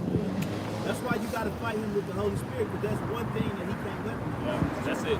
Because guess what? The scripture says, well, thieves cannot break in and enter. So he don't have access to that. But everything else the Lord gave him power and dominion over, he's weaponized. That's the matrix. You know, but what we have, he don't have the key to enter into that, because the key is Yahweh Shai. And Yahweh Shai don't deal with it. But you know, too, even now that you say that, because even Yahweh Shai tells us how to deal with this devil. It's like, come up to him, take no thought on what you have to say. Listen, that script makes me think about how, because we were talking about the evolution of Esau's sword and how complex it is. But we're going to beat him with so much simplicity that, you know, that's the best way to beat complexity. Simplicity. The simplicity of Yahweh Shai. We ain't doing too much. Just, hey, man, like Kalaya always say, man, the greatest punch in boxing. Just a simple jab. Just jabbing. And that's what we're doing, man. When that video say upload complete, that's just a subtle jab. You know, he want to come through and sliding his back foot all into you. You know, getting balance of power, swing, transferring power off the back foot. You know, all this old extravagant warfare and art. That's cool, but the whole time you doing your wind up, you know, got hit with all the jabs. you know, and we just bobbing and weaving. We ducking the major blow. You know, pop, pop, coming back with more. All the way up until you just chipping away at that chin. You know, now, eventually, if you do get hit with a power play, your chin has been battered and bruised from just a simple jab. That if you do get hit with a major power blow, which is gonna come from your Howard shot, you just get knocked out. So it's the simplicity, man. So you can sharpen your sword, and we know that eventually, when you sharpen the sword to do what? To swing. So we know there's a strike to it.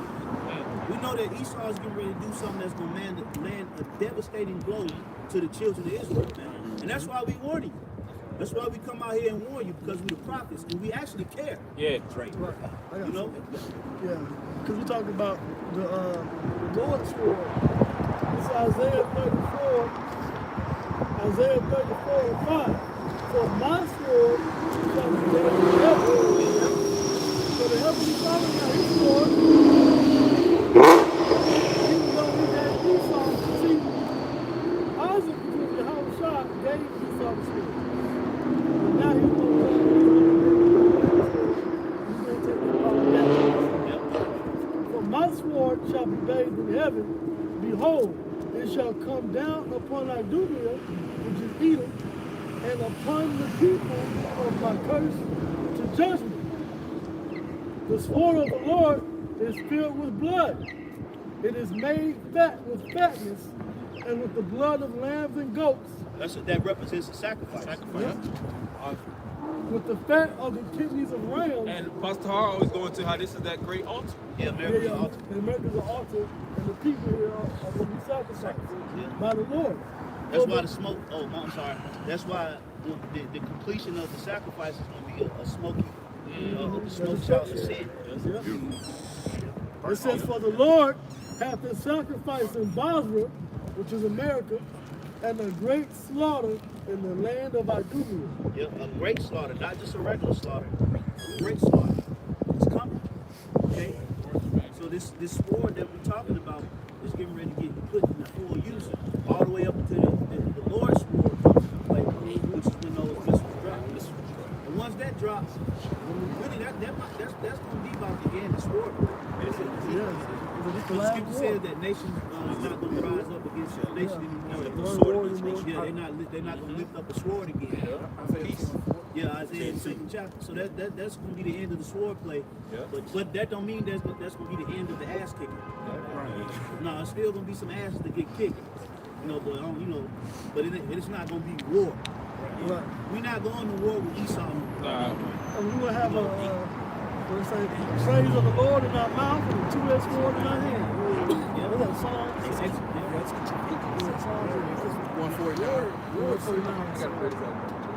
It's almost like a deliberation who's going to do it next. Right. Why would we need to go to war? kingdoms forever. And war, It's like punishments upon the destroyed. Punishments. and war is also, it's like, in order to go to war with an opposing country, they have to have some type of liberation. In order for them to have a standing army, that means that they must have a kingdom somewhere. Right. They must have some type of citizenship. There's something to protect you. You ain't gonna have none of that. Right. Right. First of all, who's gonna be the smith that's gonna make your swords? Exactly. Right. Ain't no smith that's gonna be out here making Edomite swords in the kingdom. No. The Russians gonna come back in Right. power. Oh yeah, the Russians. The Russians gonna come back in power after 1,000 years. But the Russians gonna come. The Russians gonna come into power after 1,000 years. But within those 1,000 years, the Russians gonna be in slavery. Right. Don't make sense. So they gonna got them fighting staff that Israel don't know about. Right. Build up weapons and then Yeah. come to fight Israel. Right. No. The final clash. As going into slavery just like the rest of them. You know? I got another translation of the same scripture. Right. Isaiah 34:5 says, "After the sword of the Lord has done what it wants to the skies above, it will come down on Edom, the nation that the Lord has doomed for destruction." It will come down on Edom. So it's already written. And that's why, the elders and apostles and other brothers always say, you Edomites are trembling in your boots. Because one thing that Esau does, he's very studied. Esau has read this Bible through, up and down, and round. And he knows that everything that the Bible spoke about or prophesied about came to pass. Because he has documentation. So he's reading about some judgment happening to him while also reading other things that has already came to pass. So now he want to stop that. Because if he thought that the Bible was a fairy tale or it was just folklore, why he going so hard to try to stop it? Exactly. Right. Usually, whatever, it is. No, his scholars told him this stuff is real, and we need to do something about this. And, it's just like Dr. Strange on the Avengers. He said it's one thing, one scenario, it's one thing. Oh yeah. That's what Esau is thinking. Oh yeah. The MOTP. If you get everybody branded, and then go and accuse the children of Israel before the Most High, he thinks that that's the way that he can get back into the good graces. But guess what? There's an election. Because if we're his slaves and we choose Edom over the Most High, then it won't be up to the Most High. Right. Because Jacob has already placed himself in Esau. Yep. But that ain't gonna happen. That ain't gonna happen because it's already written that the elect is going to resist. Desperate. The elect is not going to receive that MOTB. The prophets already seen the elect stand stiff. If the elect don't stand stiff, then that means that prophecy that was given unto them wasn't a true prophecy. And there's one thing And then we just read that it was Yahushua that loosed the seals to show the prophecies to the prophets. So why would Yahushua show John the Revelator a false prophecy? That don't make sense. And that's what they're forgetting about. See, they're thinking we can chip all the Israelites on earth. Well, there's the one Israelite that got away that's coming back is Yahushua. Yahushua still is coming back to keep your eye. And you got the elect that's in the heavens too. Yep. So it's just really Esau. It don't matter, bro. Really, it's just nothing you can do, bro. Nothing you can do. Just do what you gonna do. We're gonna close. We'll probably wrap up on the last couple. This is Revelation 3:10. It says, because thou hast kept the word of my patience, I also will keep thee from the hour of temptation, which shall come upon all the world to try them that dwell upon the earth. Now, guess what? That's the book of Revelation, right? That's Yahushua speaking. Blood letters. So Yahushua is saying that there is going to come a time of tribulation that's going to try you, but I will keep you from that hour because you did what? You kept my word. You kept my promise. That's why it's important to be in the spirit of this word, because eventually you're going to have to pull from this Bible when all hell breaks loose. You're going to have to pull some resurgence.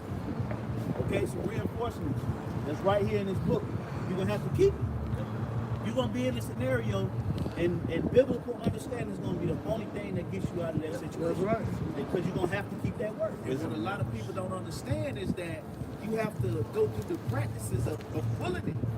Like what we're doing now. Because if not, then you get tried up, you get stuck. Yeah. And then when it's time for you to deliver, you're like, Choke. who's trying to call you? There's no people that know this. That's why it's called the script or a script. Yeah. See, your life is the movie. Every day is a different scene, and the script is your role.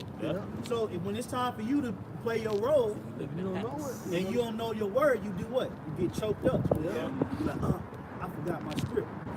But it's like then what's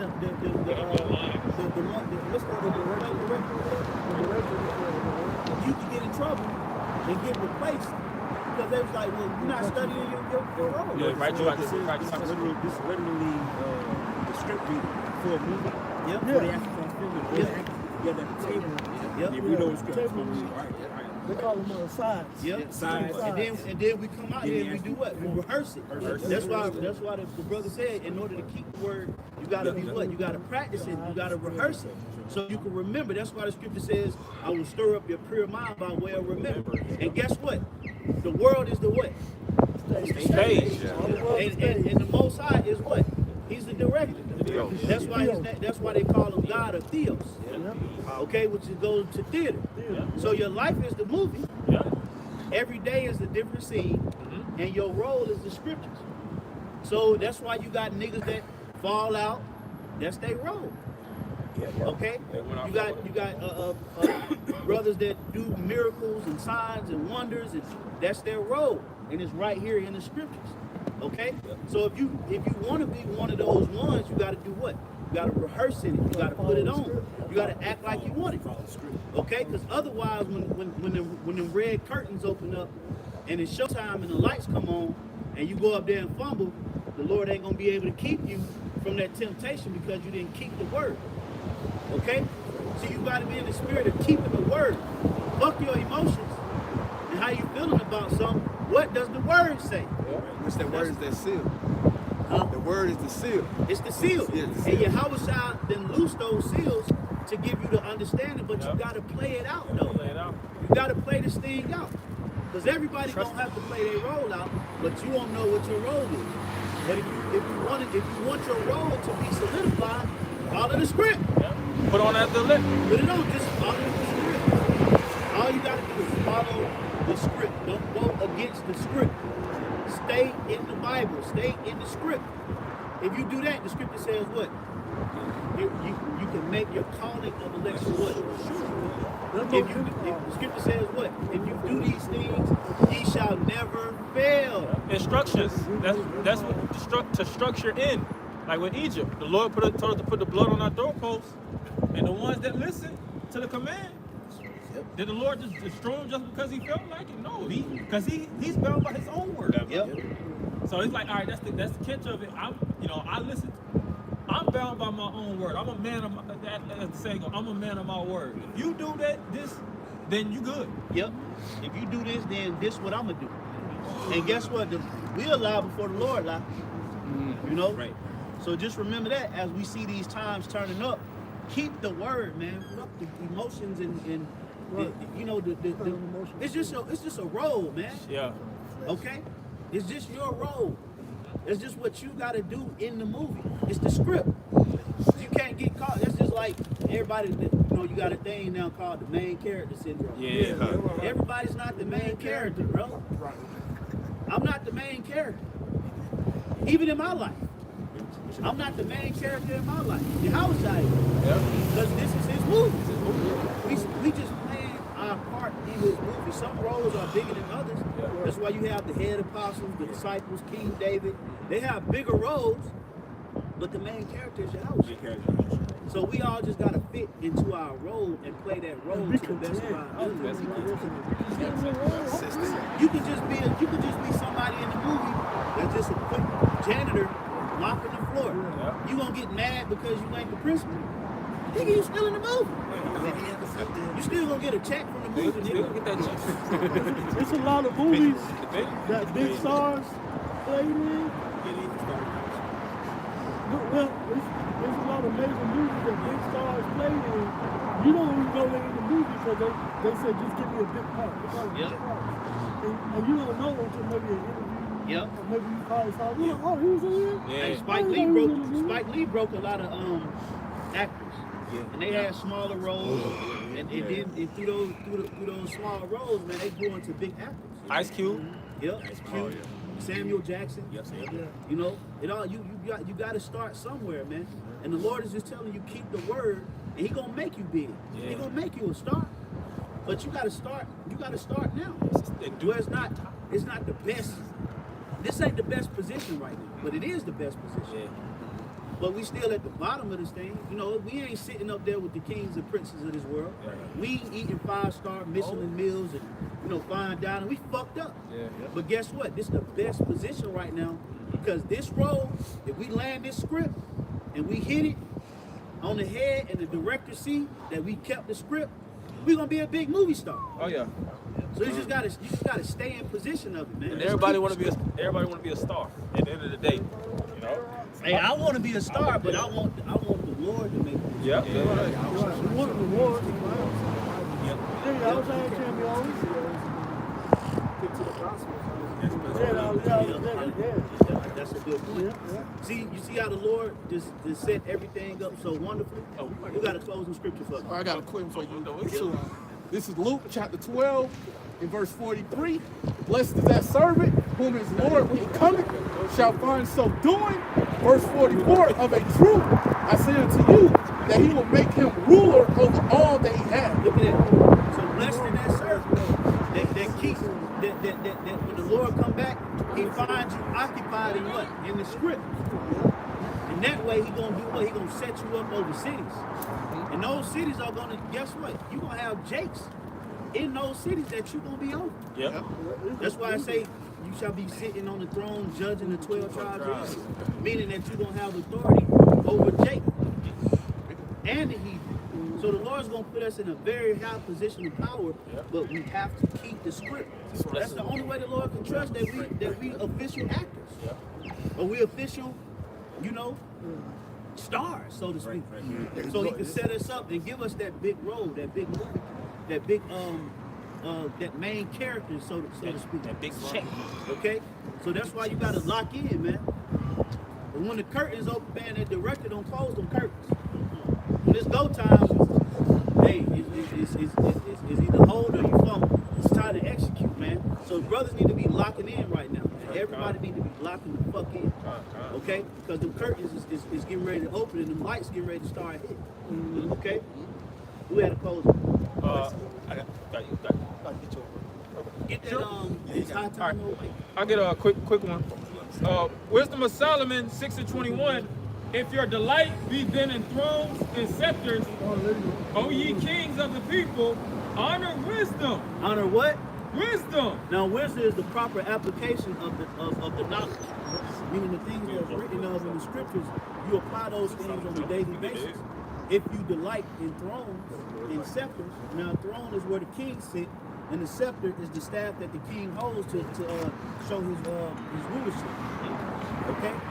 Now, if you delight in those things, meaning if you want to be in that position to be a king, then what you need to do, honor wisdom. Meaning you need to, before you can be a king, you got to move like a king. Okay? You have to make decisions like a king. Kings don't make decisions off of emotions. That's why you have the heathenistic rulers, but you see that they make decisions based on what makes sense for their country. That's why they're able to have feuds with each other, but these nuclear bombs don't go off. Why? Because they're trying to make the best decision. Okay? That's what a king do. Kings are men. Yep. And not women. That's why kings are men. All right? You're not going to have, not putting no woman in position of power. No. Men going to be in power. And everybody else is going to be underneath. Yep. That's right.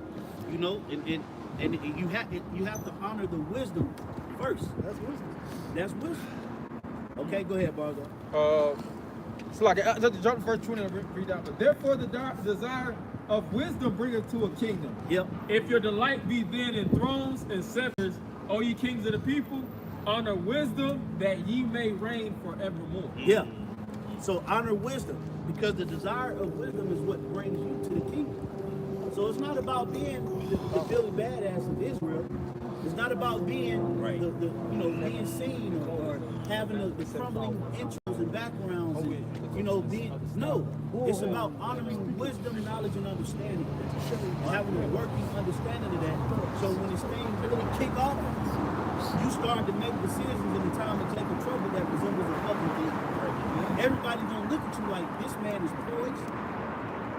He's calm, he's collected. He has a level of reasoning. He's getting out of 1,000 goddamn situations with what seems to be no help, which we know our help is going to be the Lord, but it's going to be through what? Wisdom, knowledge, and understanding. That's what keeps us stable when everybody else is freaking out. And that's what's going to show who the real kings are. Because a king can be in the midst of war and still be a king. Okay? You don't have a king don't have a cut off on and off switch. David was a warrior king. He was a warrior king prophet. But in the midst of war, he still kept the faith. He still kept his position and poise. Because if you're a king, you're gonna be a king in the middle of the fucking ocean. It don't matter. Wherever you go, you're gonna be who that is. And the only way you can be a true king is you got to have wisdom, knowledge, and understanding. Other than that, you're not a king. Okay? So with that, we're gonna go ahead and close it out. Giving all praises, all glory and honor to Yahweh, Ba'Shem, Yahushai, Ba'Shem, Sakadash. A double honor to the apostles, those of great millstone, peace and blessing to the elect. Shalom. Shalom.